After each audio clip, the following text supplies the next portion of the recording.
Hey, Shalom Akim, Shalom. First and foremost, as always, I want to give all praise, honor, glory to Yahweh, Bahashem Yahushai, Bahashem Rachakodash. I would like to give double honors to the apostles and the elders of Great Millstone that taught us his truth, and as always, much peace, love, and salutation to you, elect Akim, that's out here pushing this word with all truth and sincerity. To the 144,000 prophets who the Lord has ordained to teach this word with sincerity and truth.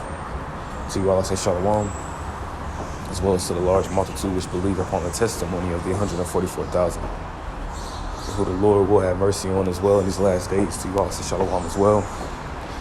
Yahweh B'Hashem Yahushai B'Hashem Yachakodash Barakathon to you all. I'm the brother Tazamar from the Great Millstone Dallas camp, coming back with another lesson, and Lord willing, it's going to be edifying to you, Akim and Akwat, that listen. And today's title of today's lesson is going to be They Act for Born to Fight. All right. And inspiration of this lesson just comes by way of an article I was reading going into how you have a lot of these Generation Zers, and it's, it's a spirit, while it's called Generation Z, which that's the so-called last letter of the alphabet. And these Generation Zers are pretty much, so like I'm getting on my car, so just bear with me. But these Generation Zers, are pretty much not fit for fight, not fit for battle, for lack of better words, man. And there's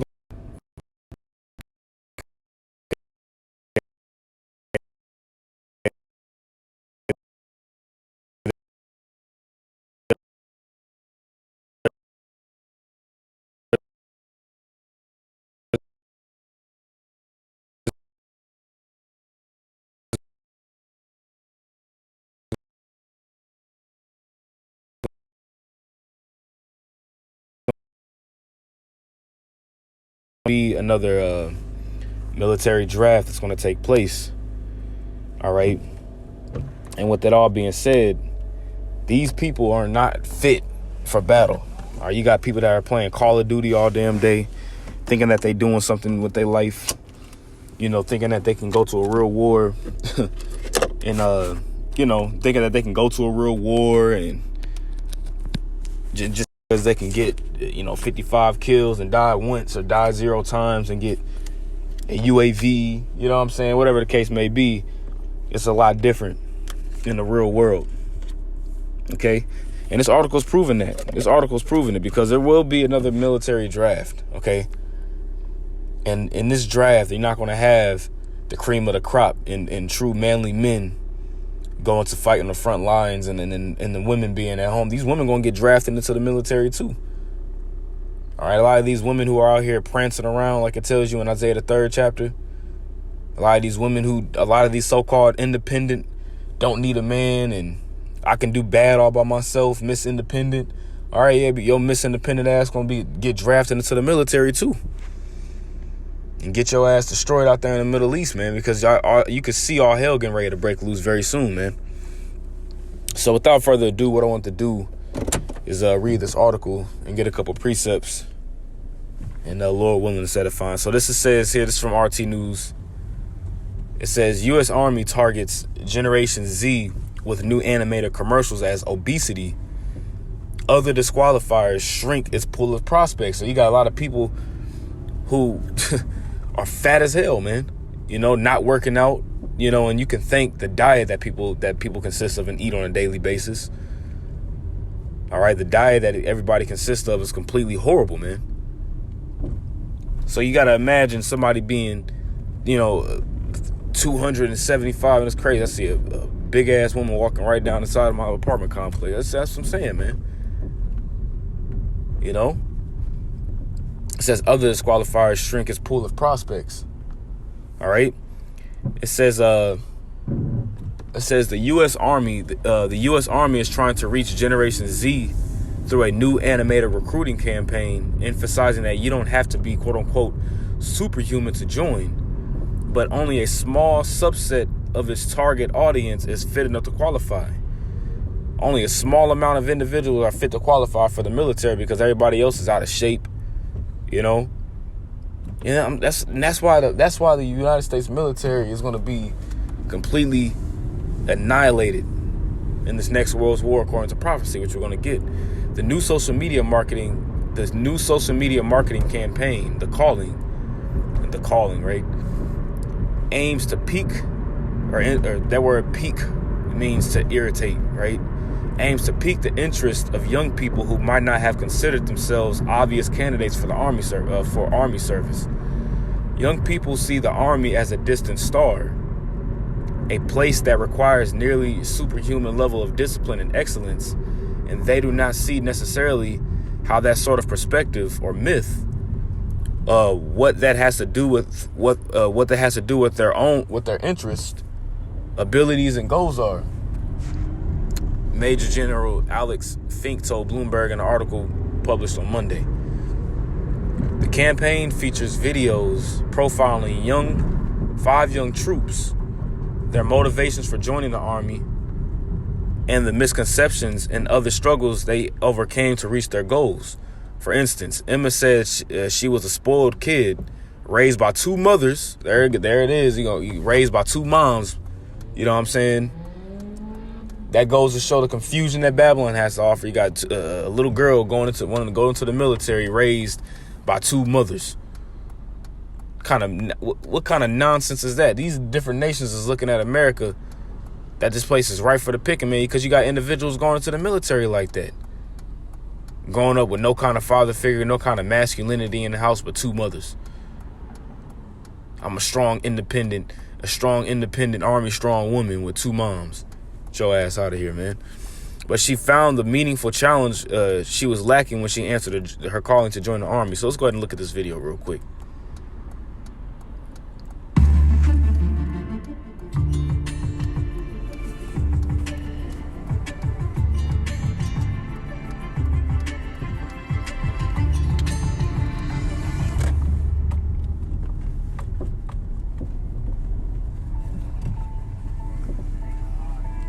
This is the story of a soldier who operates your nation's Patriot missile defense systems.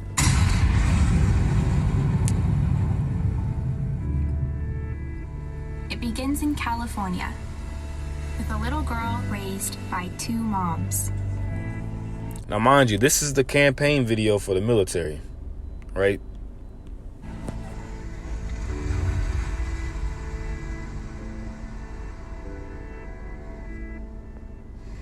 Although I had a fairly typical childhood, took ballet, played violin, I also marched for equality. I like to think I've been defending freedom from an early age. Love each other, respect each other. Where's all the love and respect that in this world, man? Everything is all backwards and crooked, man. When I was 6 years old, one of my moms had an accident that left her paralyzed. Doctors said she might never walk again. But she tapped into my family's pride to get back on her feet, eventually standing at the altar to marry my other mom.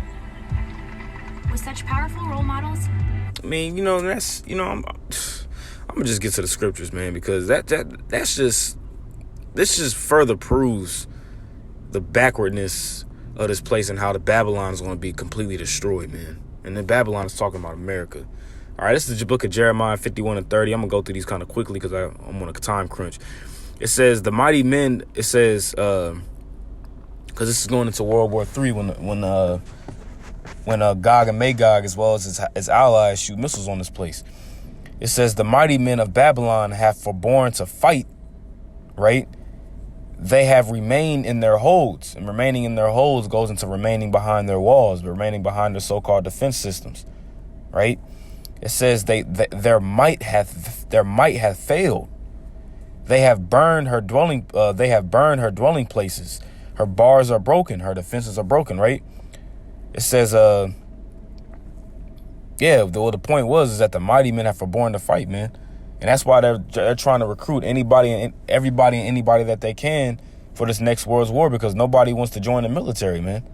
Everybody's at home playing video games, not doing anything with their lives, living with their mom and their dad, being 30 years old, living in the basement, playing video games all damn day. And these are the men that they're going to recruit to go into the military. Absolutely insane, man. Jeremiah chapter 50, verse 36 and 37. All right. It says, a sword is upon the liars. And that sword is talking about the ICBM thermonuclear missiles. All right. A sword is upon the liars, and they shall dote. A sword is upon her mighty men, and they shall be dismayed. They're going to be dismayed because the situation that they're going to be in is a situation they've never been in before, man. Going out there in the midst of automatic machine gun fire, tanks, helicopters. Hey, because these people in these different heathen nations, like out there in Palestine right now, in Israel, they used to seeing missiles going off, man. They used to seeing bombs blow up and buildings falling, man. But these people out here ain't used to seeing that. A sword is upon their horses and upon their chariots and upon all the mingled people that are in the midst of her. Talking about the melting pot. So this is talking about here in Babylon the Great. And they shall become as women. And when a woman is in all hell, what is she going to do? She's going to break down and look for the nearest man for protection. So a woman I'm raised by my two mothers that raised me to be so strong. All right, you're going to see how strong you are in that day. Right? The sword, and says, and they shall become as women. A sword is upon her treasures, meaning the riches of this place, and they shall be robbed. They're going to be spoiled because this place is going to be, the splendor of this place is going to be destroyed, man. All right? This is the book of Isaiah chapter 13. Salakia. Isaiah chapter 13, verse 7. It says, therefore shall all hands be faint. And when you read this chapter, this is going into the destruction of Babylon the Great as well. Therefore shall all hands be faint, and every man's heart shall fail. Your heart failing your heart melting is your mind failing, not knowing of the direction of where to go or what to do. And they shall be afraid. Pangs and sorrows shall take hold of them. They shall be in pain as a woman that travaileth. Well, now what happens when a woman is in travail? What is she doing? She about to give birth. And are those pains that she can escape? No, she can't escape those pains. Those are pains that she's going to have to just go through. Those contractions. They shall be amazed one at another. Their faces shall be as flames. They're going to be inflamed with fear, man. Because that's what the Lord is getting ready to bring to this place, is complete fear. These people have not served the Lord nor respected the Lord, so he's going to bring the fear upon them. Isaiah chapter 19, verse 16, it says, in that day shall Egypt be like unto women. See, in Egypt, it's talking about modern day America, because this place is likened unto spiritual Sodom and spiritual Egypt. It says, in that day, Egypt shall be likened unto in that day shall Egypt be like unto a woman. You see? And a woman isn't created to fight. A woman isn't created to go to war. A woman is created to be a servant, to serve her husband, to raise children. It's not in a woman's place to fight. But since you want to be equal to a man and you want to have all the same rights as a man, your ass gonna go over there to fight in the Middle East, and your ass ain't coming back. Since you want to be a man and fight so damn bad, cool. And it shall be afraid and fear because of the shaking of the hand of Yahweh of hosts, which he shaketh over it. You see, the shaking of the hand of the Lord is going to be upon this place, man. Whereas a Babylon the Great will not have any kind of defense. It will not win its next world's war, and you will have a lot of slain. Their carcasses their blood shall be melted upon the mountains, as the scripture says, man. It's going to be a great stink coming out the valley of Jehoshaphat. And you see the valley of Jehoshaphat getting lit up right now, man, as we speak. We'll end it off on this one. Nahum chapter 3, verse 13, it says, behold, thy people in the midst of thee are women. And this ain't just talking about just only women. It's talking about the men, too. Because these men be acting like females nowadays too, man. Simping, you know. Thy people in the midst of thee are women. Let's read that in the NLT. Your troops will be as weak and helpless as women. You see, and like I mentioned earlier, man, in the time of distress, how does a woman act? Oh my God, I need a man. Help me. Looking to the nearest man for help. It says, "In thy gate," it says, the gates of thy land shall be set wide open unto thine enemies. Not gonna have no kind of defense. When your gates is open, that's just easy access for the enemy just to come through.